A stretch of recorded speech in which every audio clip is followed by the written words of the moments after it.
Next, on Talk with Claude, we advocate for children's rights and talk radical unschooling with Dayna Martin. The parent-child relationship is very, very different than what we're doing with the partnership-based paradigm. So when you live in partnership with your kids, you're focused on the needs of everybody in the family equally. My kids have never been punished or had things taken away. They've never been treated like that. But when people hear that, that's scary.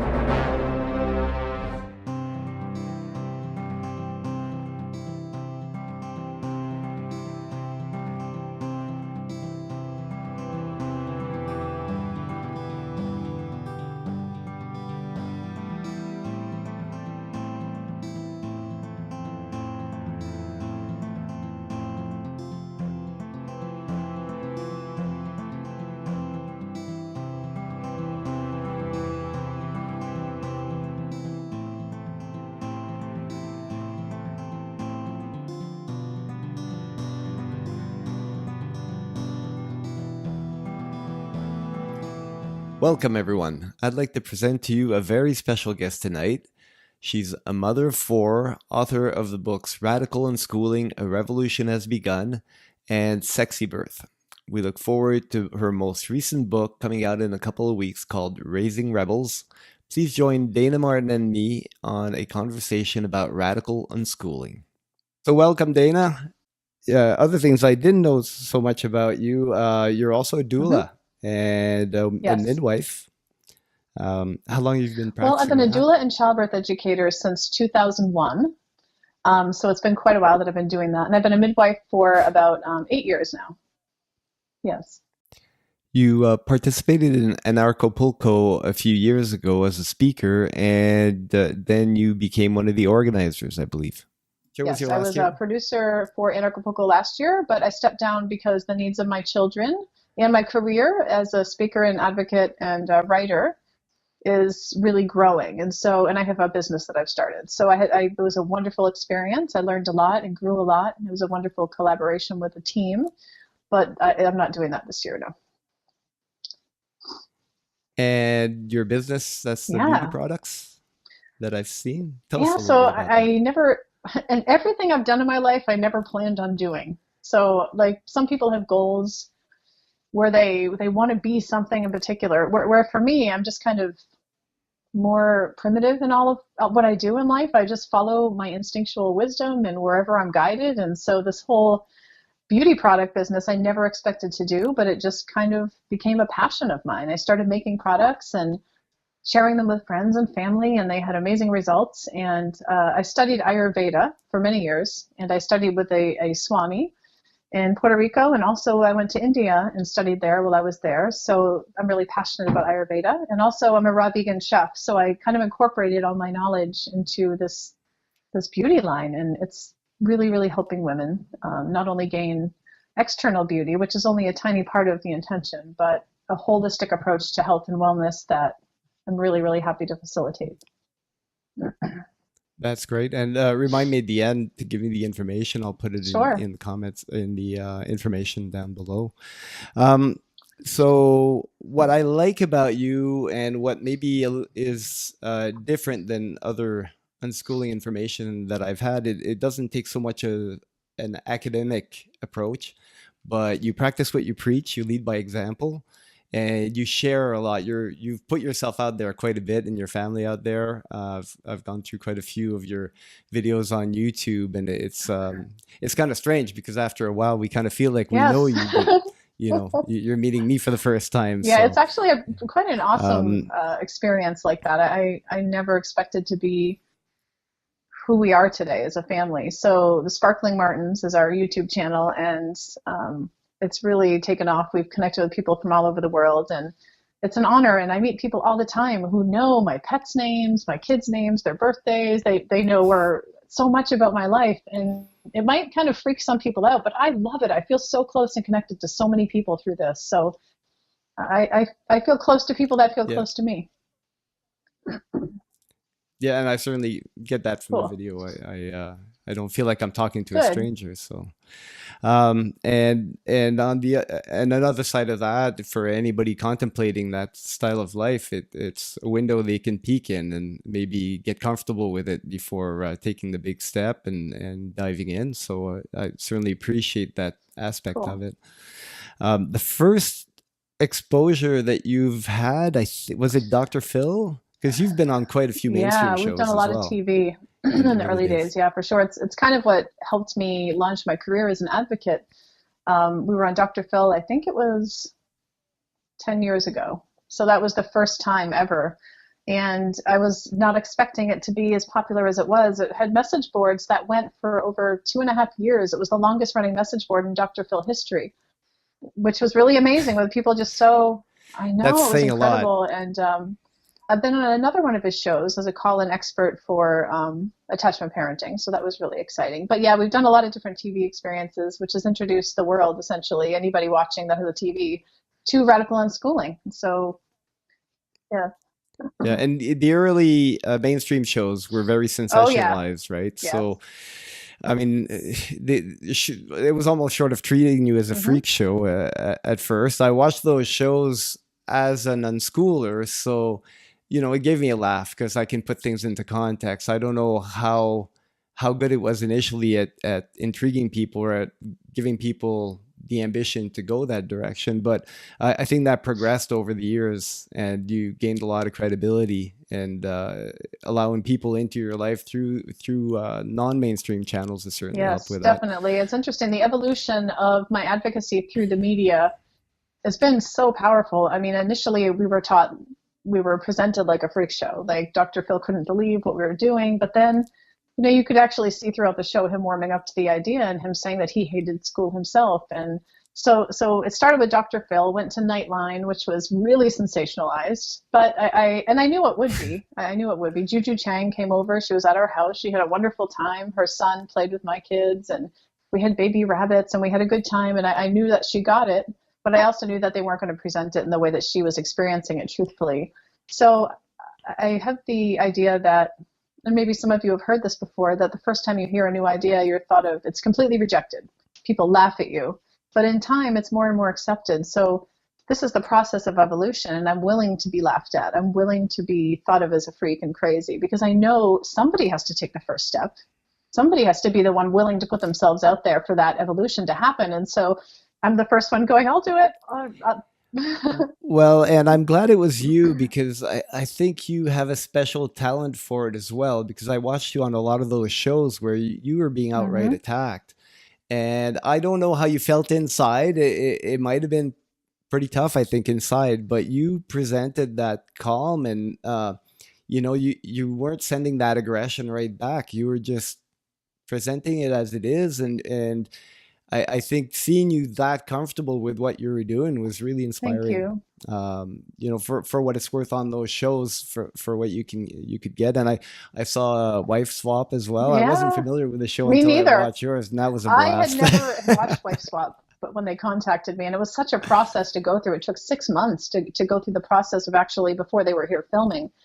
And it was quite an experience, I'll tell you. But it was one my family really enjoyed. My kids learned so much through the experience. They learned about TV production. We were really close with the entire crew. There was about 20 crew members at each house, myself in San Diego and the crew here. They were all unschooling advocates by the end of the show. They truly were. And it was a really amazing life experience. So I would do it again in a heartbeat. My kids are older now, though, and they're a lot more outspoken. So I think that the women would have a much more challenging time with time coming back. Oh, I Yes. can imagine. Yeah, and what struck me watching those early shows as well, and the wife swap show, is that it presented you. I found as much for when you're driven to do something that your heart really resonates with. It's got that spiritual, divine aspect to it. And then the camera would go into your place, and maybe it's messy, or there's chaos there, and it presents that human side where I think it's important to really really trust that divine side, but not take ourselves for the Hmm. divine. We're not the divine, we're that conduit where we can really express that aspect, and it's so empowering to see ourselves as, you know what, this is bigger than any of you can block me from doing. And I think that came through, at least from my point of view, when I watched it.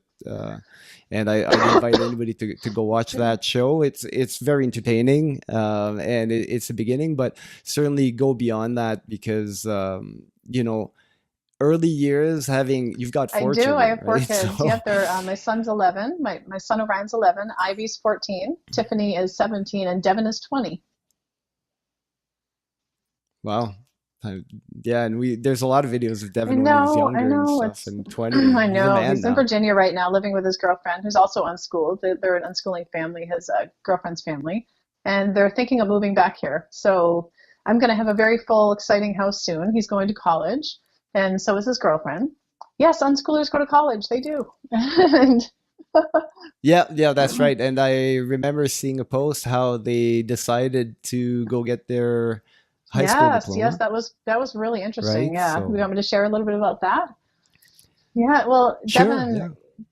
Devin, if I only had Devin as a child, I would have thought that, unschooling was the most brilliant way to raise a human being. And I still think it is, because he is just such a self-motivated learner. The other kids are too in their own way, but he just, wow, is he incredible. He loves to learn. And he really wanted to know, just for his own knowledge, what he knew in comparison to what somebody going through high school knew. So he said, I want to get my high school diploma. I'm just so curious as to, like, if I could get it.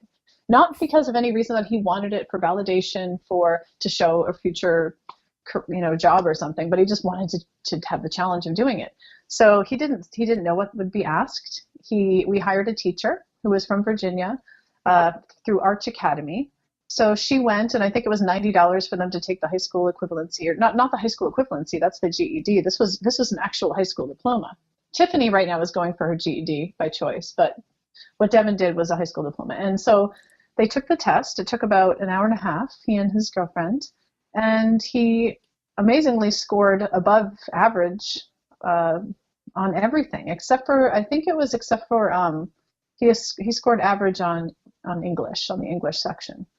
Um, so an entire school career for a child for 12 years, Devin literally scored above average just through living life pursuing his passions. And so to me, that was hugely symbolic that we don't have to force kids through the system to learn what they need to learn. And Bonnie, the same thing. She scored extremely well on the high school equivalency test, having been raised an unschooler. So it was really incredible for Devin to have that experience, to say, wow, like I really never did have to sit through what most kids did. And boy, was it controversial. Boy, were a lot of parents hurting from seeing that, thinking that they had to force their kids to do what they did. So it's opened a lot of people's eyes for sure. Yeah, and I remember seeing that story, and I can totally relate. My story is a little different. I was totally schooled through high school, but in Quebec we have the. I'm from Quebec originally. I live in Revelstoke, British Columbia now, but we have this CEGEP, right? 2 years. That's pretty intense before going to university, and that's kind of the gatekeepers of university. And I was very strong in science and math because I had done a bunch of stuff outside of school. I was in the 80s. I was programming computers and enjoying making my own video games. And I think that's one of Devin's Yeah. enjoyments as well. And I learned a bunch of math and science and algebra and calculus doing that. And this was when I was 9 and 11 years old. I was already selling software to a little company in California at Wow. the time. But school was getting in the way, like Mm-hmm. seriously. And but I there were some courses in CEGEP, which is kind of the intermediate college before university, that I wasn't going to get through. I had no interest. I didn't want to focus on it, and my own focus in life was changing. And one of the toughest days I've had was to tell my father that I was going to quit school.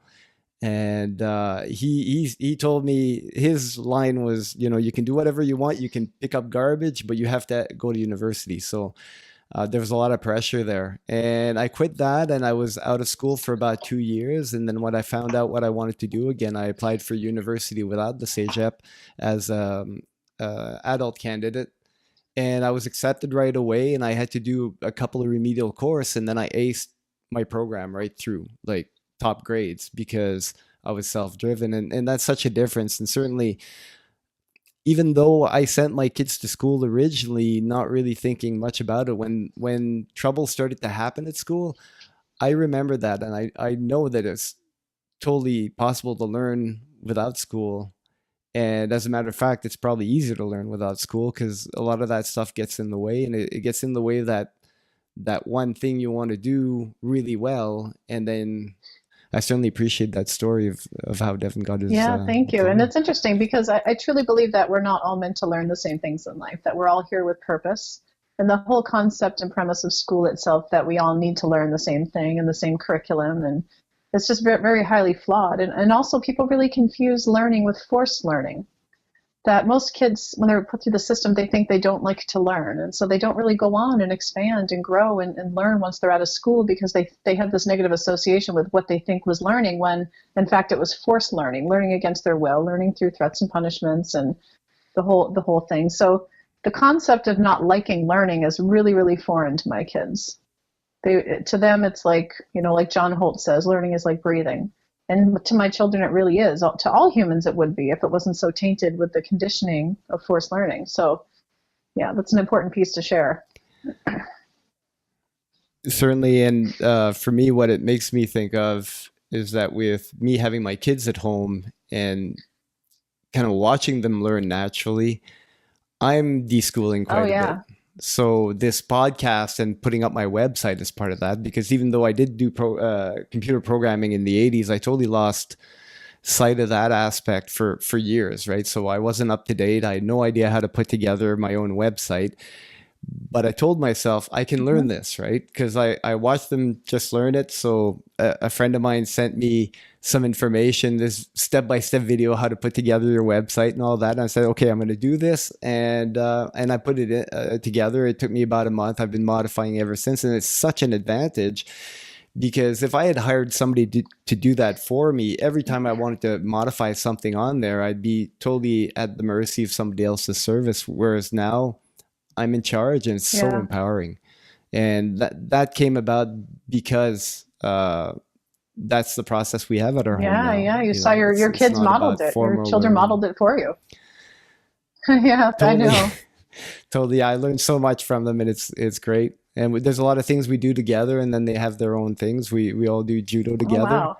and even That's my so great. wife. So we all passed our green belts last spring all together. So we arrived at that. They started a bit before us, and then we started to get involved, and it's great. It really brings us together, and I know we've inspired a few families at the judo That's so club. cool. And I So love that you're all yeah, doing it together because one thing that people don't realize is by nature, our kids want to be with us. And that was the very basis of one of my decisions. One of the reasons why I decided to live this life with my kids is I wanted to be with Devin, my son. I couldn't imagine being away from him. And then my daughter, Tiffany, was born. I wanted to be with her, and they wanted to be with me. And I couldn't imagine because somebody else told us that we had to be apart. It just didn't make sense to me. So when you're living in partnership and not in an authoritarian dynamic where you're always punishing your kids and forcing them to do things against their will, they have a real true bond with you, a connection, and they want to be with you. My kids want to be with me. It's the total opposite of how most families are in our culture, and I know you could agree because it sounds like yours is the same. Most parents and kids, the kids can't wait to get away from their parents, and the parents are begging them for time, like, oh, let's just do this together, and the kids don't want to be around them. yeah. Unfortunately, I'd say even worse. I hear parents regularly say that, oh, there's only 3 more years left, and then he can move Yeah. out. I mean, to me, it just breaks my heart.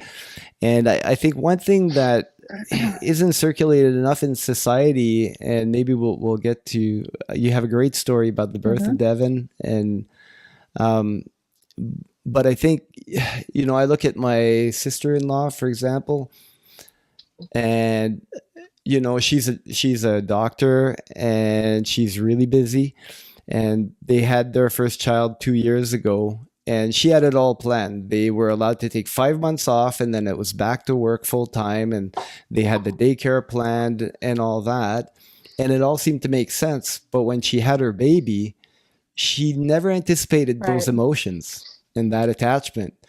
And we could see that her anxiety was just through the roof at the thought of having to separate from that child, because it's totally unnatural and it's heartbreaking. And we went through it as well. So, if there's a message out there to moms to be, like, don't underestimate your instincts. They're going to be there. Plan around them rather than planning outside of them. Exactly. Beautiful words for sure. When I gave birth to Devin, I had a natural birth in the hospital with a midwife, and I never imagined I could have a natural birth. Like, I'm the biggest wuss when it comes to pain, or so I thought. I'm not anymore. But I was so afraid. Everybody around me was telling me how awful birth was, how long their labor was. It was like this competition of who suffered the most with women. Oh I've yeah, seen that. that's one of the reasons I became a doula, childbirth teacher, and later a midwife, because I wanted to end that. But so I gave birth to Devin, had an amazing natural birth. I'll never forget the first time he was put on me, because I couldn't believe that there was actually a human in me. I mean, you have the concept of it, but then you're holding it and you're touching it and you're feeling it, and it's just mind blowing. And so within just a couple hours of giving birth to him, I was holding him, and the nurses came in the room to kind of clean up everything as I was nursing. And they turned on the TV for some reason.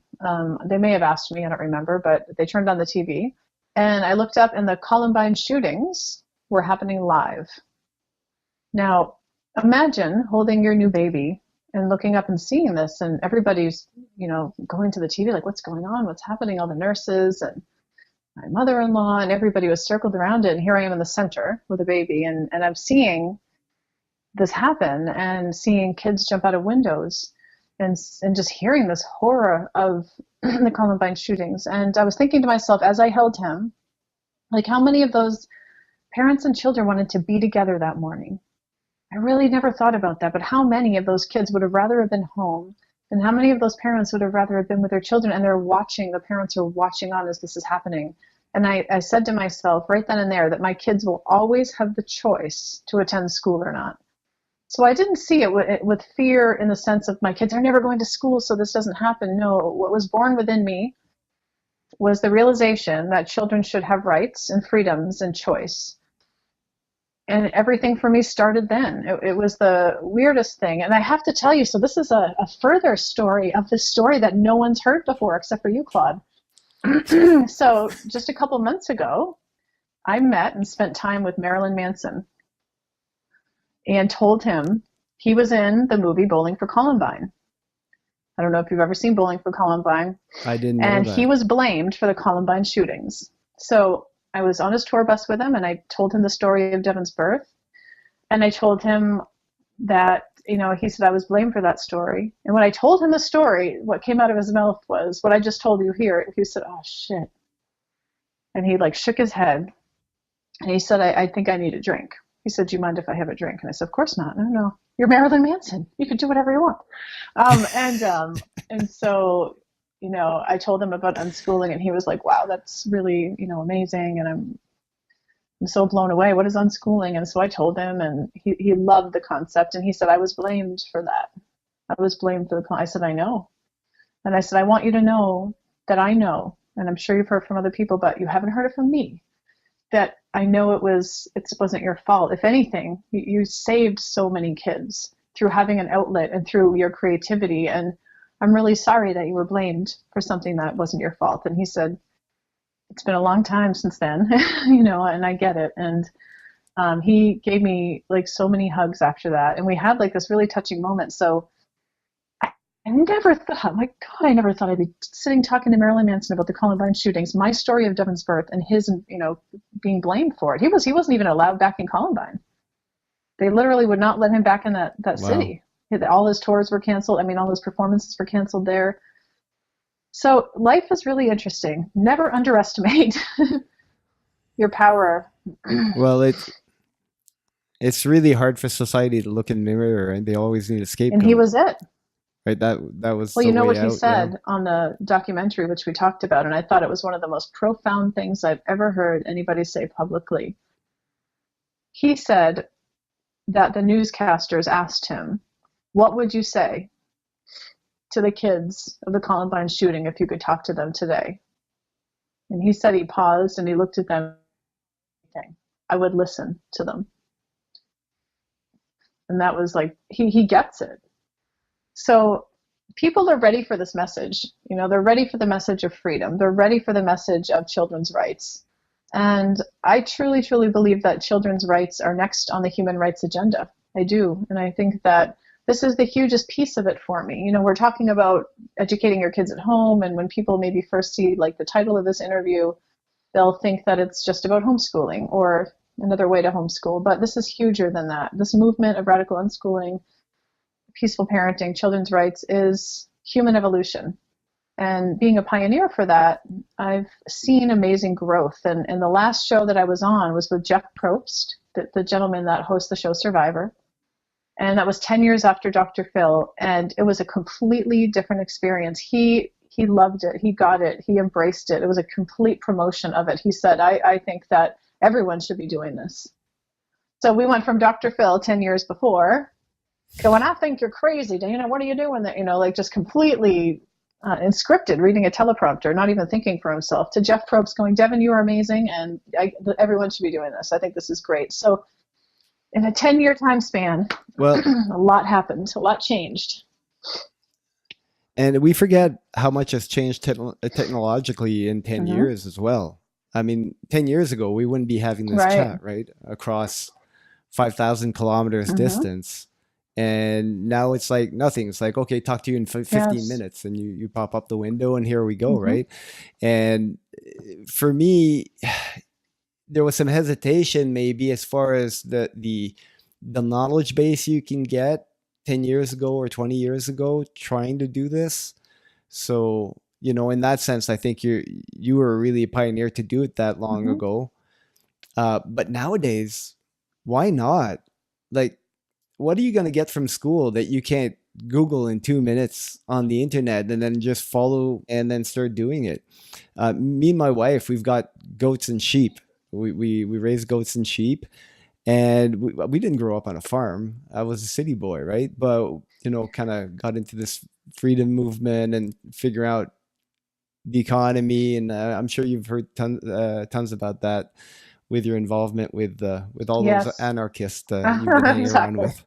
But but we decided, well, listen, we need some food security. How can we do this? And so we got on YouTube and just followed a few blogs, and then we met a few local farmers, and they showed us the ropes, and now we've got our food security. There's no school that could have shown us that. And it's hard work, but it came from us, right? And our kids now have that mentality where if they want to find something and follow it through, they know where to get the information, and it's great. So I've started an organization called Unschooling United, which is a huge endeavor and a wonderful one, because I thought of the idea 10 years ago. But I didn't have the credibility, the experience, or the knowledge really at that time. But it was a concept that I kind of came up with and kind of put to sleep until it was time. And the time is now. So Unschooling United is an organization where local parents or parents in their own communities who are unschooling and experienced unschoolers host monthly meetings of support for people that are free, and also offer free phone help. And they have lending libraries, and this is, to me, is like real grassroots. This is really, really important for parent-to-parent support. It's at the heart of this philosophy.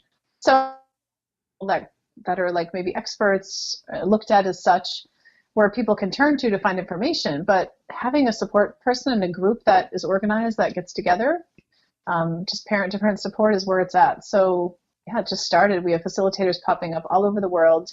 So if anyone's interested in trying to see if they have a facilitator in their area, or if they want to become one themselves, you'd be perfect, Claude, actually. But you can go to unschoolinganited.com to find out more about that. Yeah, it's something I'd certainly like to do. Cool. So I'll get back to you on that, and we'll post the link in the video. Yeah. So there's a lot of fear in parents. I mean, there's one thing that school does. It's kind of this glorified free daycare for older children, right? So parents can go off to work. And for the most part, I think parents, if they really reorganize their schedule, they can do this unschooling, but there's a lot of fear. So I wrote down a few things here. Maybe you can address. And I'm thinking of your family. You've got four children when they were younger. I mean, I don't think there's a way to do parenting that's not going to be somewhat chaotic when you have four children in the Right, house, four right. young children that want to express Yeah. themselves, right? So, how do you calm your anxiety and survive that chaos in those early years if you wanted to do it? Yeah, have you picked up a few tricks over the years? Well, I mean, really just sorting out that support in whatever way you like to learn and gain support. So Facebook groups, for example, I have a Radical Unschooling Facebook group. I used to run a Yahoo group, and I would go to different groups. Back in the day of Yahoo groups, do you remember those, Claude, Yahoo groups?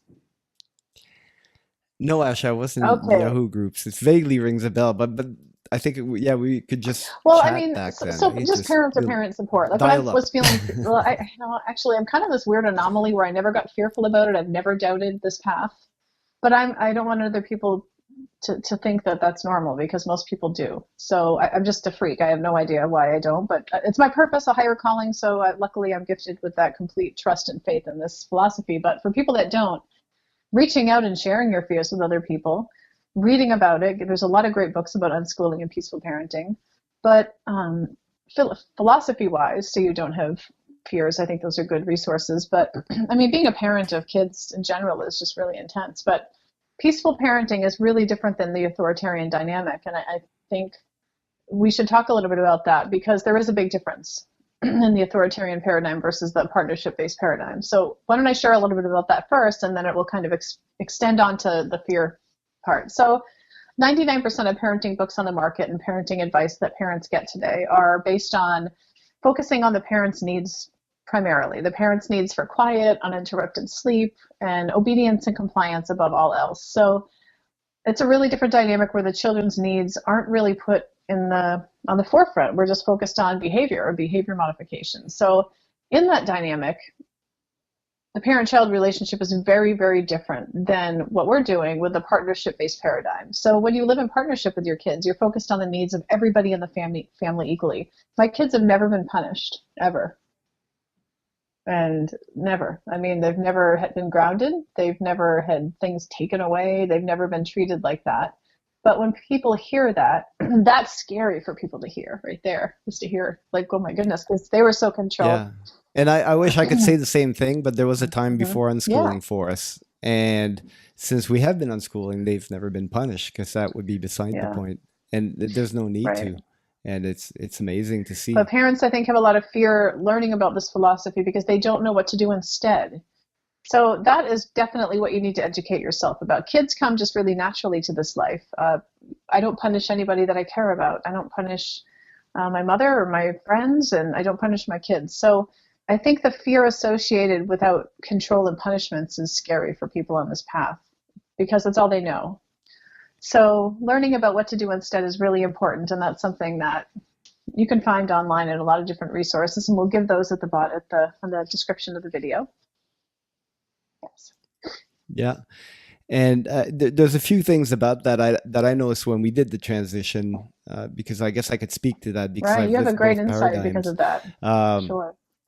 and when we did switch, I know that when my kids were going to school, we get them when they got back to school, and I know that they were there all day trying to keep it Hmm. together, and then they get home and they just need to let loose because it's it's tough for kids to behave, or they get punished, they get sent to detention. They're not allowed to run here, they're not allowed to talk there, they need permission to go to the bathroom, and when they get home, they have those breakdowns, and then you're in a rush to prepare supper, and then maybe you sent them off to some activity that you registered them for, and then it's to bed and it starts all over again the next day.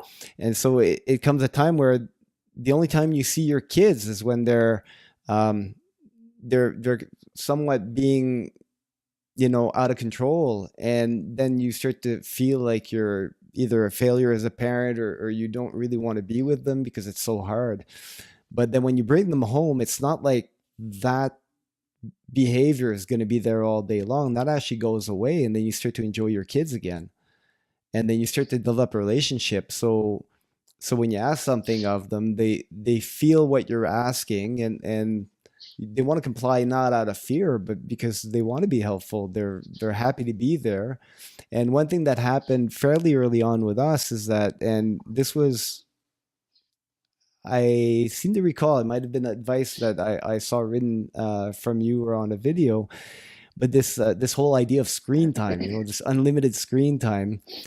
And we sat down with our kids and we started playing Minecraft with them. And it was a Hmm. blast. To them, it was just like they never realized that we could suddenly have a relationship within the Minecraft world. And it was kind of funny because they showed me how to play, which were they very proud to do because I didn't know I was a terrible player, but I kind of got a handle on it. And then they went to bed and they didn't know I just continued playing, the first night. And then the second night, I played till 1:30 in the morning. And then the second night we played, they wanted to keep going, but I was tired. I wanted to go to bed. So I go to bed and then I went back on the game from our bedroom to to remind them that it's getting late if they want to get some sleep because we had stuff to do the next day. But it was my character Yeah. inside the game, eh? And then I started joking around like I was beating them on the head, and I could just hear them giggle in the next room, eh? And it was a great That's connection. awesome. And then they just talked about that all day the next day, and that was such a connection. It really stayed Yeah. with us. And then you kind of use that connection to do other things together, and that's where it evolves from. And those are really, really positive experiences that if you're just watching your kids in front of the screen and you disconnect from that, then it just eats up at you and it doesn't go anywhere Right. And productive. there's so many ways to connect now, and people are so resistant to technology and the evolution of that. It's funny because it wasn't very long ago that before TV, even when parents had radios in their homes, that doctors and experts warned not to let their children listen to more than half an hour of a radio show a day, or it would, melt their brain. And then before that, even it was comic books that, oh, they shouldn't read more than one comic book a day or a week or whatever it was because it was very harmful. And so this evolution of technology, people being afraid of TVs are relatively new historically. And we live in a book worshiping culture right now. So we have book worship, but we look down on other learning resources. But that's going to change. This is just the way that things always happen. And in time, it'll be so widely accepted, and people won't be so afraid. But screen time is a huge fear for people. Well, and despite that, one of the things that my oldest son, constantly got in trouble for at school was reading, Mm, believe it or not, because it was time to do math and then it was time for recess and then it was time for lunch. But all he wanted to do yeah. was read. And by age 10, he probably read more books in his life than I have in mine. And I'm almost Yeah. 50 now. So he just loves to read and now he's starting to write. He took a long time enjoying writing, but he's got this fantastic vocabulary, and then he ends up correcting the spelling of schooled kids because he's learned his spelling. Like he corrects Yeah. my spelling basically because I was taught to hate Hmm. to read because they just forced it on me, and he just loves it. I used to read bedtime stories to them all the time until about age 9, and then one day he just grabbed the book from me because I wasn't reading fast enough, and we had to switch up the routine Yeah, after that. reading is just a tool to help Um, our kids get more of what they want in life, and the only way kids wouldn't want to learn that tool is if it's forced upon them. So without force, part of the equation, reading just happens naturally. It's beautiful. So there's a lot of fear from people about not forcing children to go to school.